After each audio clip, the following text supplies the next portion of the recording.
Bismillahirrahmanirrahim. Assalamualaikum warahmatullahi wabarakatuh.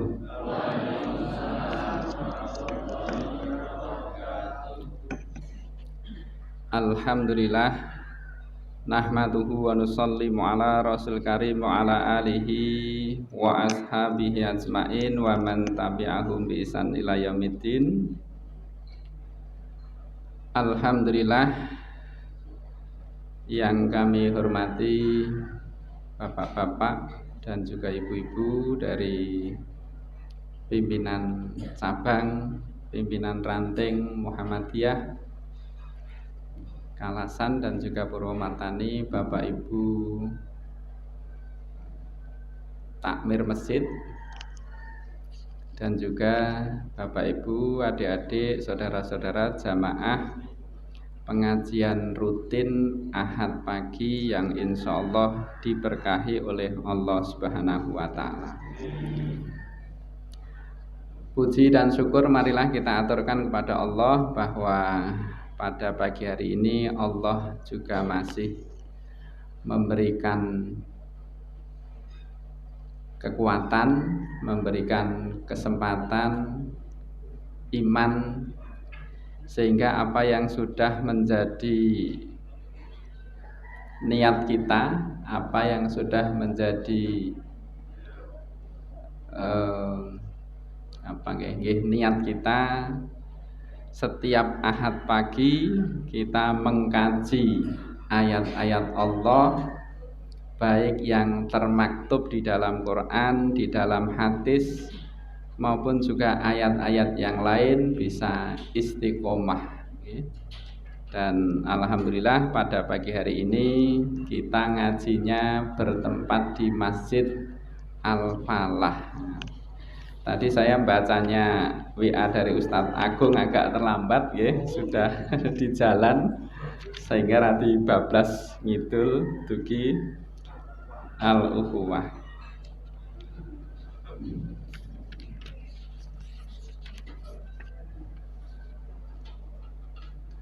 Bapak Ibu jamaah yang dimuliakan Allah Subhanahu wa Ta'ala, wonten ing enjang menika kita akan mengkaji Quran surat Yunus.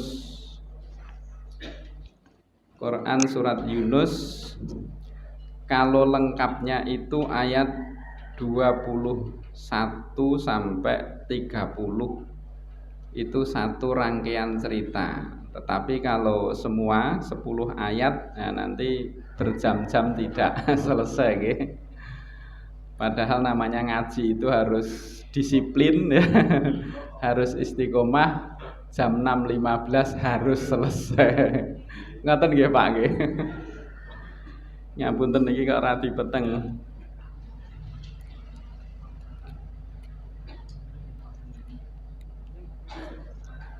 Oke, nanti beberapa ayat yang akan kita perdalam ya. Tetapi satu rangkaian ceritanya itu ayat 21 sampai ayat 30. Nah, Bapak Ibu jamaah sekalian, secara umum Quran surat Yunus itu bercerita tentang bagaimana sifat-sifat orang musyrik ya, sifat-sifat orang musyrik, orang-orang yang sepanjang hidupnya itu senangnya membuat kerusakan di muka bumi ya. Kadang disebut musyrik, kadang disebut zalim, fasik, kafir, dan lain-lain. Meskipun setiap sebutan itu punya kekhasan yang berbeda-beda, tetapi secara umum bahwa sebutan-sebutan yang banyak diceritakan dalam Quran surat Yunus itu adalah orang yang hidupnya itu senang berbuat kerusakan di muka bumi. Nah, itu secara umum. Sedangkan ayat 21 sampai 30 ini ya, ini menceritakan sifat manusia secara umum. Ya. Sifat manusia secara umum kalau mendapatkan rahmat dari Allah, kalau mendapatkan kesusahan dari Allah, biasanya manusia niku eling nopo lali dumateng Gusti Allah. Menawi angsal kesusahan, eling marang Gusti Allah, ya. Beras entek, eling malah marang Gusti Allah. Nek panen raya eling mboten? Mboten. Zakate mboten didalke. Nek gajian lali karo Gusti Allah, tapi nek wayahe nyarutang eling karo Gusti Allah. Leh ndonga nganti nangis-nangis gitu ya. Merasa orang yang hidupnya paling dizolimi di dunia begitu ya, sampai begitu dekatnya kepada Allah. Ketika sudah datang rahmat, datang nikmat, kembali lupa kepada Allah. Nah, ini yang banyak diceritakan dalam Quran surat 21 sampai 30. Niki rampungnya mungkin jam pinten Pak Agung? Tetap jam 6.15 nggih. Tetap disiplin nggih. Saya bacakan sekilas dulu, nanti di beberapa ayat kita perdalam. A'udzubillahi minasyaitonirrajim. Bismillahirrahmanirrahim.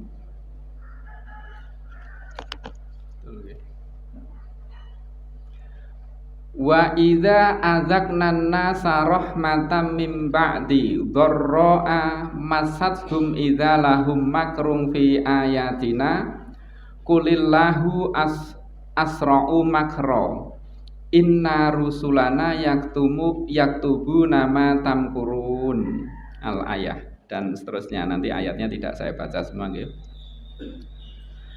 Dan apabila kami memberikan suatu rahmat kepada manusia setelah mereka ditimpa bencana. Jadi sebelumnya itu mereka ditimpa bencana, ditimpa kesusahan, ditimpa malapetaka, kemudian tadi tansah eling marang Gusti Allah, ingat kepada Allah, doanya didengar oleh Allah, dikabulkan, kesulitannya dihilangkan, malapetakanya dihilangkan, kemudian Allah datangkan rahmat kepada mereka. Ya, rahmat itu artinya banyak ya. Salah satunya adalah kasih sayang dari Allah Subhanahu wa taala, kemudahan dari Allah Subhanahu wa taala. Bahkan dalam satu kitab tafsir, kata rahmatun di ayat ini ya, rahmatan di ayat ini diterjemahkan sebagai air hujan. Karena apa? Turunnya ayat ini disinyalir ketika Mekah Madinah waktu itu mengalami kemarau panjang selama 7 tahun. Itu di dalam satu riwayat ya. Jadi ayat ini turun setelah Mekah Madinah itu mengalami kemarau panjang selama 7 tahun. Menawi Purwomartani kemarau panjang niku pinten sasi? Paling 6 bulan ya. 6 bulan kemarau itu rasanya sudah kemarau panjang luar biasa. Tetapi semasa hidup Nabi, Mekah Madinah yang cuacanya panas seperti itu ya, padang pasir seperti itu, 7 tahun mengalami kemarau panjang. Setelah itu datang atau turun hujan dari langit sebagai jawaban doa-doa mereka. Nah, tetapi setelah datang rahmat Allah pun, mereka segera melakukan segala tipu daya menentang ayat-ayat kami. Coba ya, baru saja dikabulkan oleh Allah, doa-doanya didengar oleh Allah, kesulitan hidupnya dimudahkan oleh Allah. Mereka langsung membuat makar tipu daya. Kata makrun ya, makar itu menurut pakar bahasa makna awalnya itu adalah daun-daun yang lebat, ya, pohon yang punya daun yang lebat. Karena lebatnya daun itu tidak jelas, daun itu mencelok pada dahan yang mana. Jadi sehingga dari luar itu tidak tampak jelas daun itu menempel pada dahan yang mana. Jadi orang yang membuat makar itu kalau dari luar tidak kelihatan, ya. Namanya juga makar, tipu daya. Kadang seperti kelihatan ingin membantu, tulus, ikhlas, alus gitu, nggih. Ternyata di balik itu semua ada tipu daya, ngerti-ngerti kapusan, pinjol ya.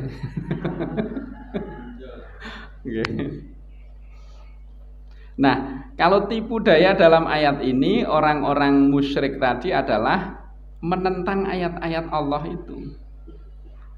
Maka Allah perintahkan kepada Nabi, katakanlah kepada mereka, wahai Muhammad, Allah lebih cepat pembalasannya atas tipu daya itu. Qulillahu asraqu makro. Katakanlah wahai Muhammad bahwa tipu daya Allah, ya, pembalasan Allah atas tipu daya mereka itu lebih cepat. Inna rusulana yaktubuna ma tamkurun. Sesungguhnya malaikat-malaikat kami mencatat tipu dayamu, ya, mencatat tipu daya mereka. Jangan sok merasa aman dari pembalasan Allah. Setiap tipu daya mereka itu dicatat oleh malaikat-malaikatnya Allah. Dialah Tuhan yang menjadikan kamu dapat berjalan di daratan dan berlayar di lautan, sehingga ketika kamu berada di dalam kapal dan meluncurlah kapal itu membawa mereka, orang-orang yang ada di dalamnya, dengan tiupan angin yang baik, dan mereka bergembira karenanya. Tiba-tiba datanglah badai dan gelombang menimpanya dari segenap penjuru, dan mereka mengira telah terkepung bahaya. Maka mereka berdoa dengan tulus ikhlas kepada Allah semata, seraya berkata, sekiranya Engkau menyelamatkan kami dari bahaya ini, pasti kami termasuk orang-orang yang bersyukur. Nah, tenan toh niki nggih. Kembali ditegaskan oleh Allah. Jadi mereka orang-orang yang musyrik itu ini hanya sebuah ibarat, sebuah perumpamaan. Mereka sedang berjalan. Bapak Ibu, kami tegaskan kembali, meskipun ayat Quran ini ceritanya tentang mereka gitu ya. Orang musyrik, orang kafir, orang zalim, kafir Quraisy. Tetapi prinsip kita di dalam membaca Al-Quran, setiap kita membaca ayat-ayat Allah, ya kita membayangkan seakan-akan Allah itu bicara kepada kita.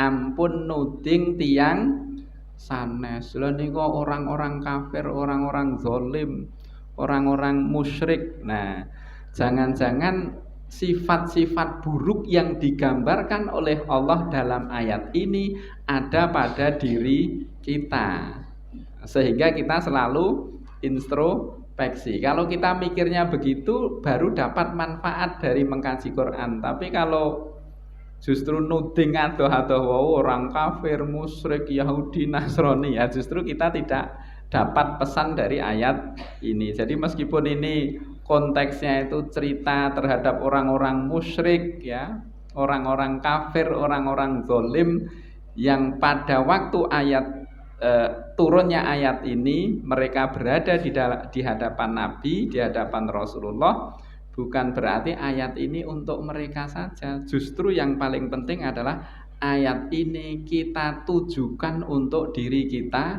sendiri. Itu yang paling penting ya. Supaya semakin lama mengkaji Quran, insya Allah hidup kita semakin baik.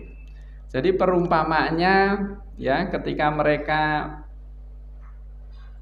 berlayar ya, berjalan di daratan ya maupun di lautan, kemudian ketika berada di atas kapal ya, terombang-ambing oleh angin, terombang-ambing oleh badai, hidupnya terombang-ambing ke sana kemari, baru ingat, baru sadar bahwa yang bisa memberikan pertolongan itu hanya Allah. Nah, pada saat itu hatinya kembali ingat kepada Allah.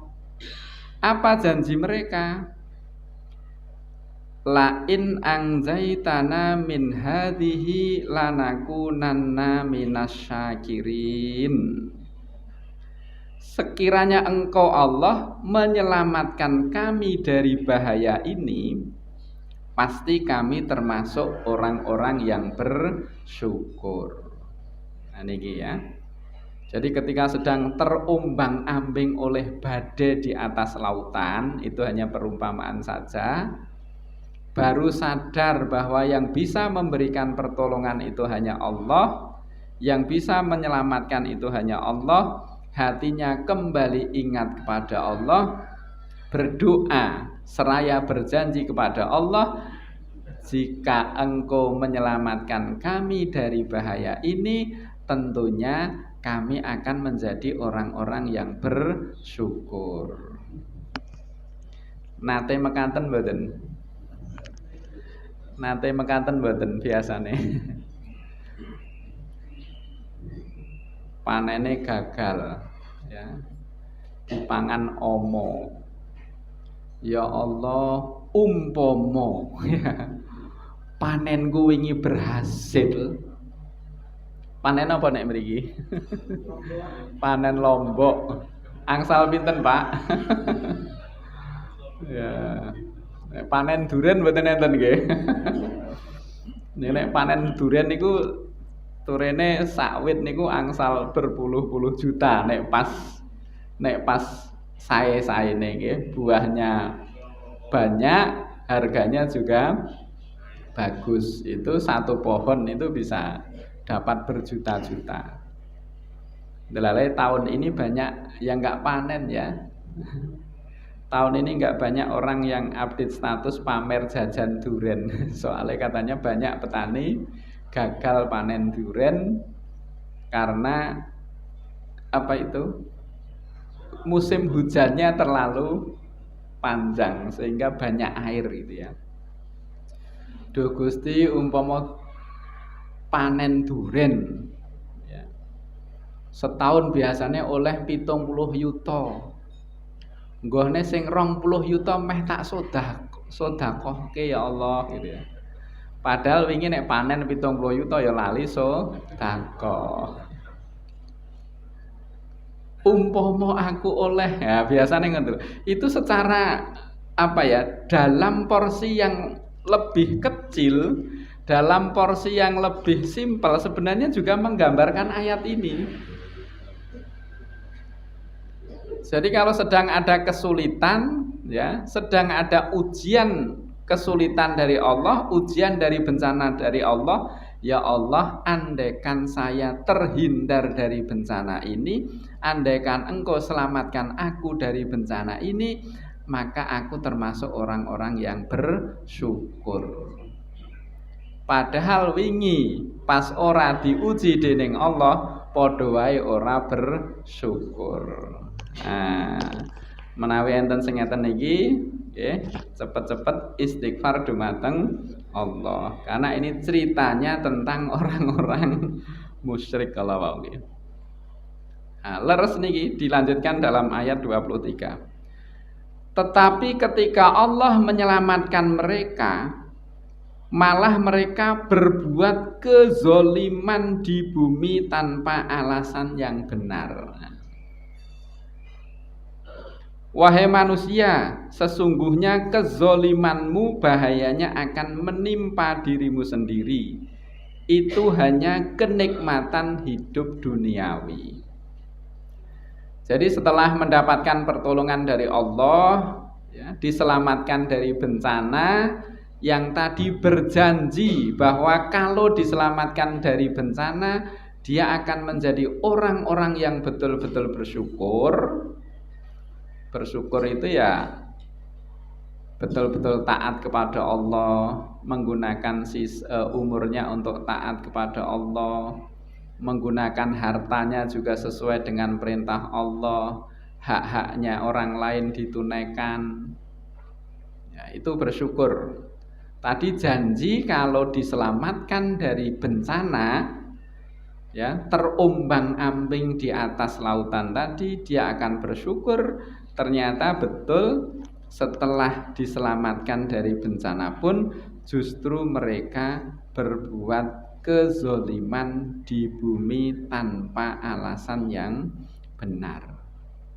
Maka peringatan Allah kepada manusia, ya, kepada kita semua, sesungguhnya kalau kita itu berbuat zolim, berbuat kerusakan, ya, berbuat keburukan, berbuat maksiat, itu dampak yang paling nyata kembali kepada diri kita sendiri.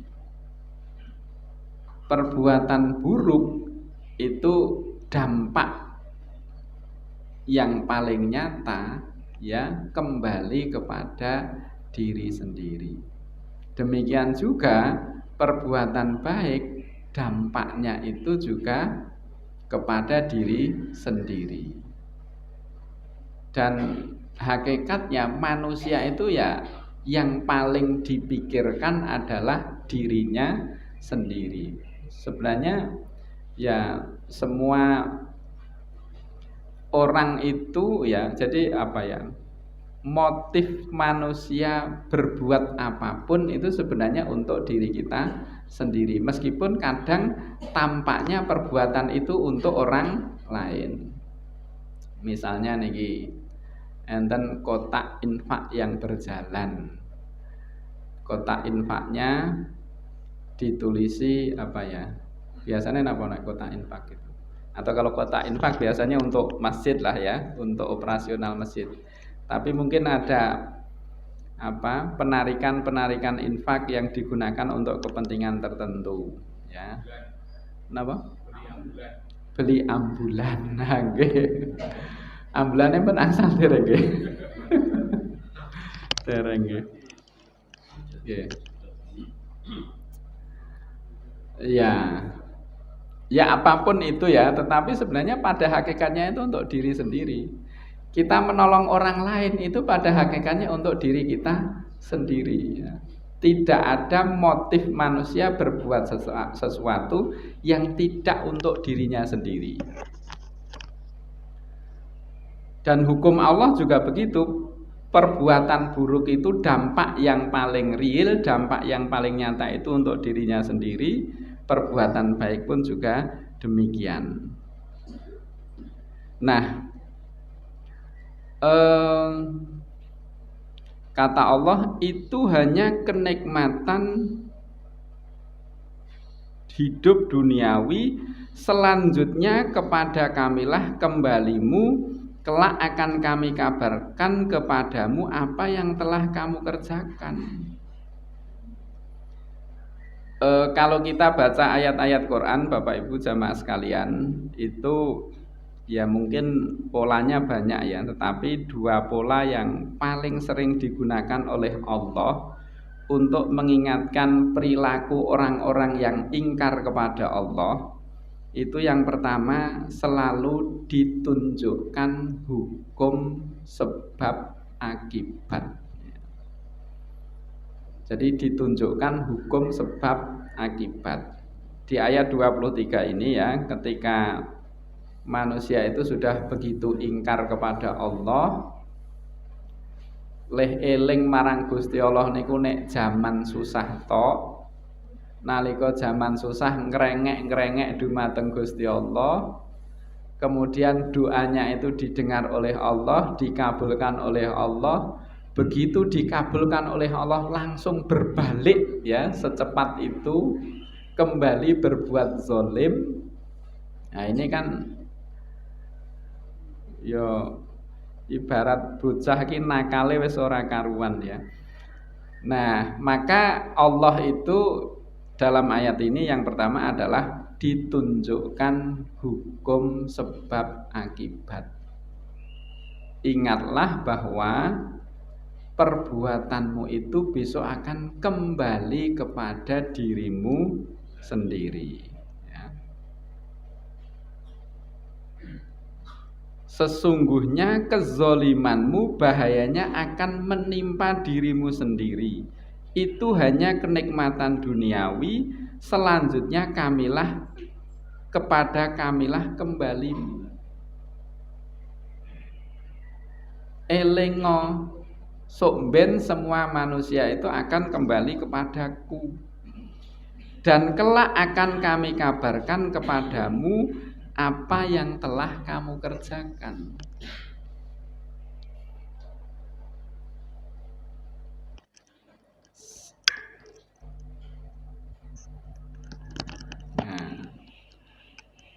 Besok Allah itu akan mengabarkan kepada kita atas apa yang kita kerjakan. Kapan niku? Gusti Allah badhe ngabarke dumateng kita terhadap atas apa yang sudah kita lakukan. Niku kapan Bapak Ibu?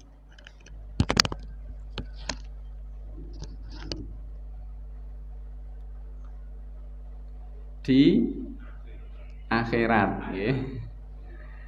Di yaumil hisab ya, di hari hisab. Dalam Quran surat Ali Imran, balasan yang sempurna itu hanya akan diberikan oleh Allah besok ketika di akhirat. Tetapi sebagian balasan itu sudah ditunjukkan sebelum kita di akhirat ya. Ngapunten sikil kula kok napa semutan nggih.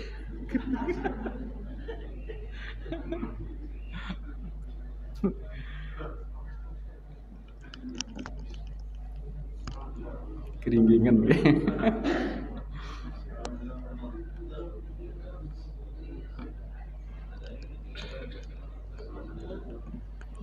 Jadi balasan yang sempurna itu akan ditunjukkan oleh Allah besok di akhirat ya.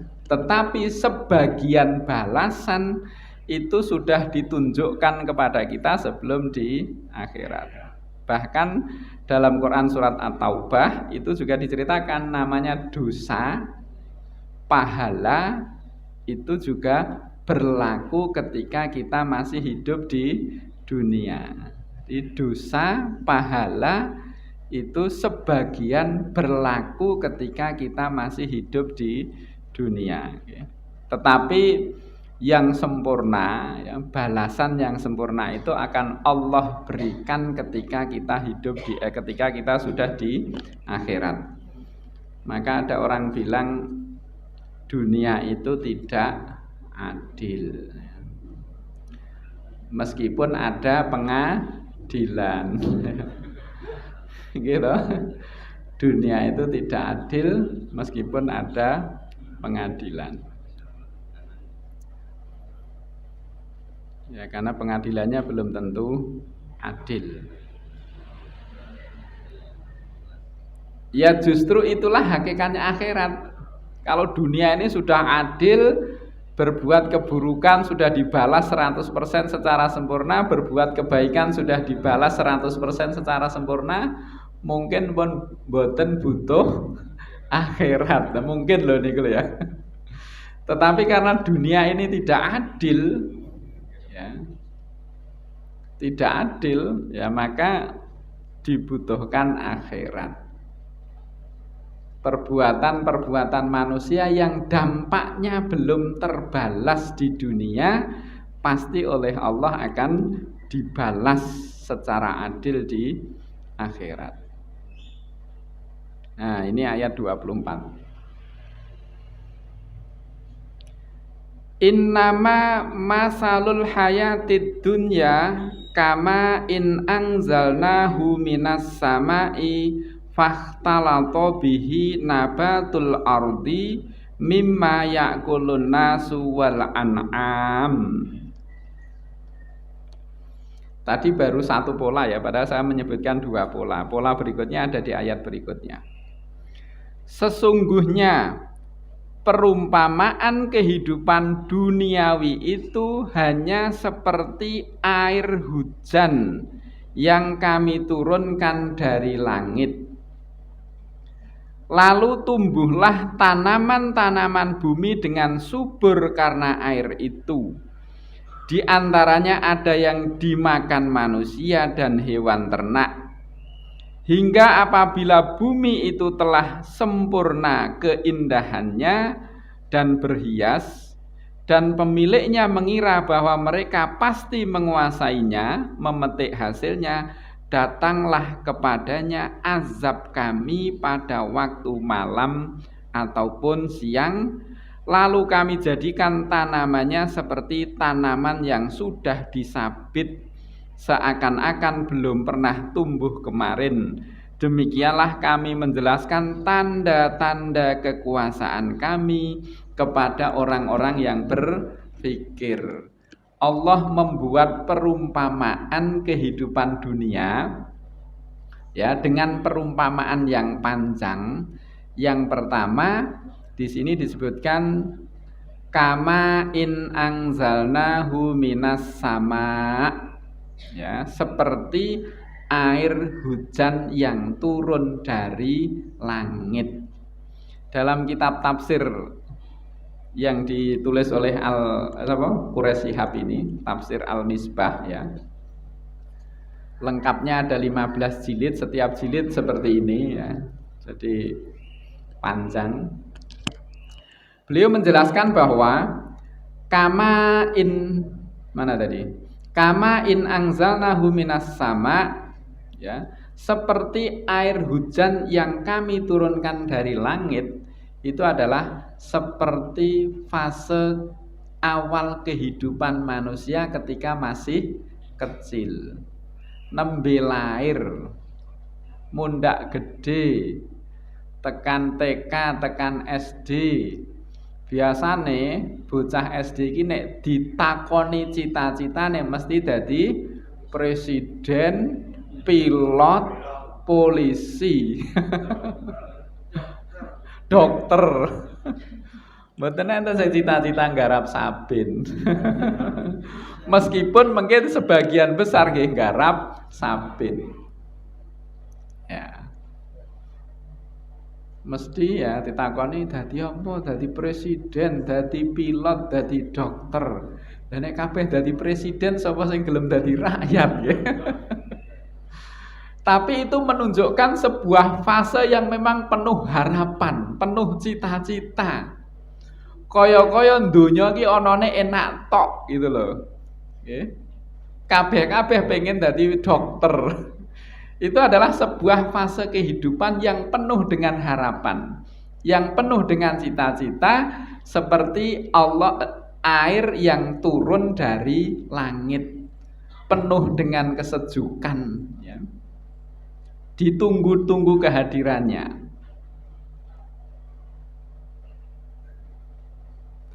Fakhtalata bihi nabatul ardi ya. Fakhtalata bihi nabatul ardi, lalu tumbuhlah karena air itu tanaman-tanaman bumi dengan subur.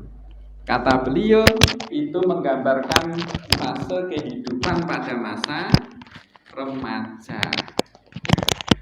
Apa kata beliau? Saya baca ya. Agak lupa soalnya. Bacanya baru sebelum subuh tadi ya.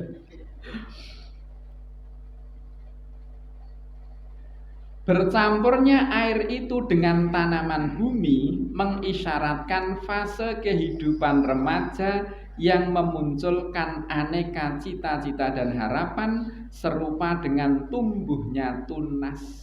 Nah, kalau yang kecil tadi, air yang diturunkan dari langit merupakan perumpamaan fase kehidupan masa kecil. Karena ketika itu seseorang dipenuhi oleh aneka harapan indah, tidak ubahnya dengan harapan petani dari turunnya hujan. Kemudian mimma yakulun nasu wal an'am, ada yang dimakan manusia dan binatang ternak, merupakan perumpamaan bagi perbedaan dan aneka kenikmatan yang diperoleh dan didambakan manusia dan binatang dalam kehidupan dunia ini sesuai dengan tingkatnya masing-masing. Jadi ayat berikutnya, potongan ayat berikutnya, mimma yakulun nasu wal an'am.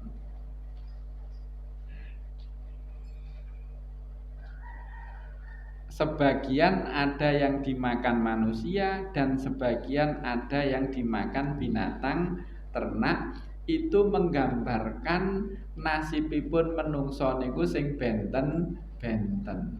Jadi air hujan turun dari langit menumbuhkan tanaman-tanaman, ya, sawah tumbuh subur, tumbuh cabai, tumbuh padi, tumbuh jagung. Sebagian ada yang sampai panen, sebagian ada yang dimakan hama, sebagian ada yang dicolong wong wonten boten. Nah, niku menggambarkan kehidupane menungso niku nggih ngoten. Nggih, jatahe beda-beda, jatahe benten-benten. Nah, niki namanya juga perumpamaan. Nah, niki pun jam 6:10 baru ayat 24 nggih. Sak tekane mawon. Nah, ketika tanaman-tanaman itu sudah tumbuh subur, parine pun jebul, terus nggih jebul nggih. Napa niku? Jedul nggih, nek ngen kula jenenge jebul. Jedul. Pun nika lho mulai bertumbuh buah padinya nika sing ranum-ranum wah pun diitung 23 dina mengkas panen. 30 dina mengkas panen. Nanem jagung manis pun dihitung pokoknya ngeres 6 berapa minggu panen, ya. Siji regane semene, nek nandur sak hektar panene semene ngoten. Somben sebagian dicakit napa tumbas napa. Nek leh ngecake somben ngoten mboten napa-napa, tapi enten lho panene isih 3 sasi mengkas tapi wis dicake sakniki. Kathah. Kula kadang niku nggih sering dicak crita. Alhamdulillah aku dadi maklar sawah. Sehari somben diwenehi 10%, regane semene kira-kira aku ki ora oleh 30 juta jare. Lah sing 30 juta wis dicakke dhisik. Padahal sawah ora sida payu. Lucu nggih. Nek leh ngecake sok ben nek pun panen niku pun rada wangun. Lah iki durung panen pun dicake. Nah, ini betul ternyata setelah tanam-tanaman itu tumbuh subur, ternyata Allah mendatangkan azab baik pada waktu malam ataupun siang. Datangkan bencana.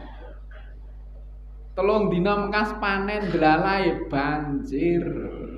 Nah, kali Allah. Lah niki ler Desa niku kan ngoten nggih. Wis kemuning pantone ya. Ora nganti seminggu meneh panen, delalae kok kepangan banjir, kepangan omo.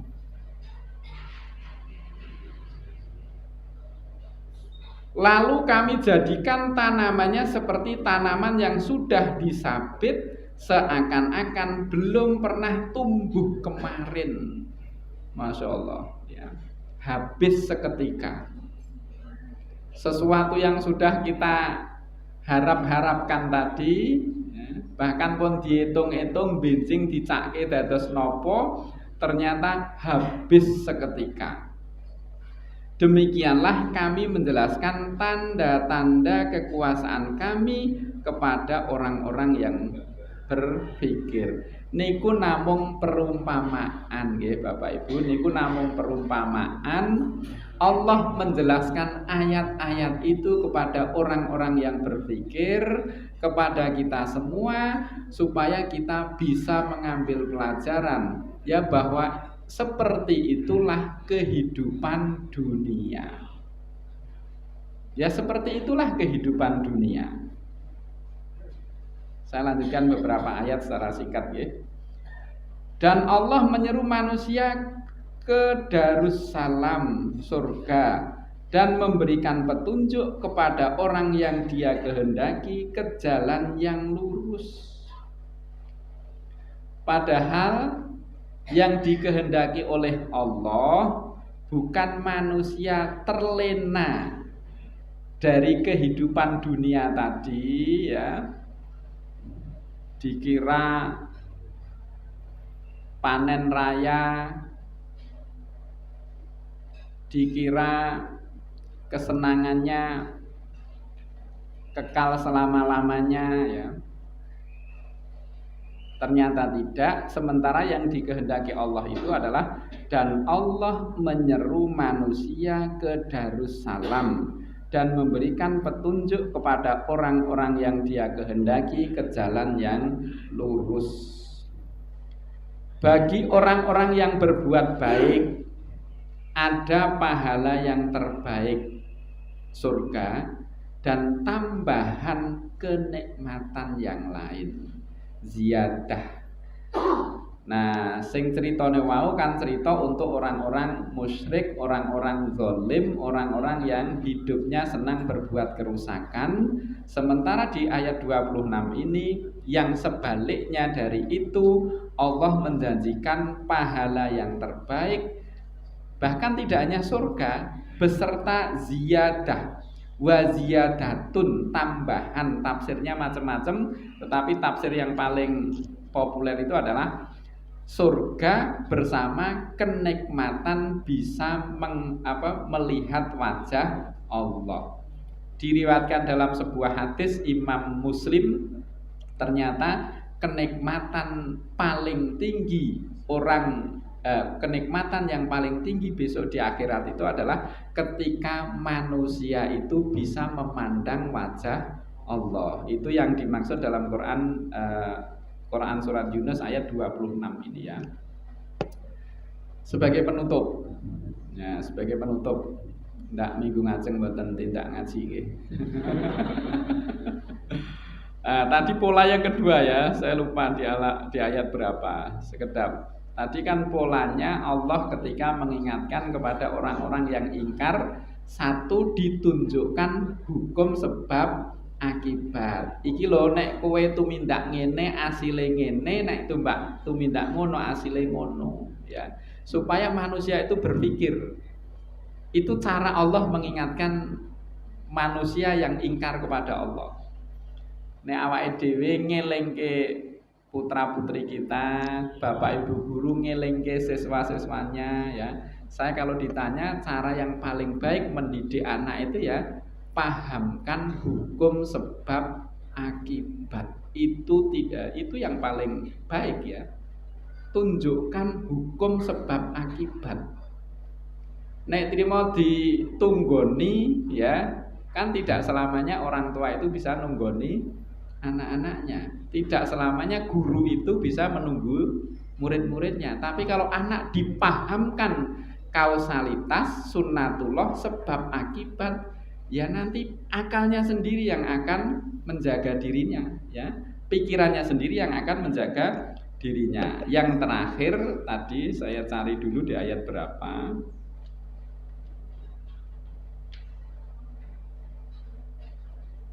Dan ingatlah pada hari ketika ayat 28 ini gitu.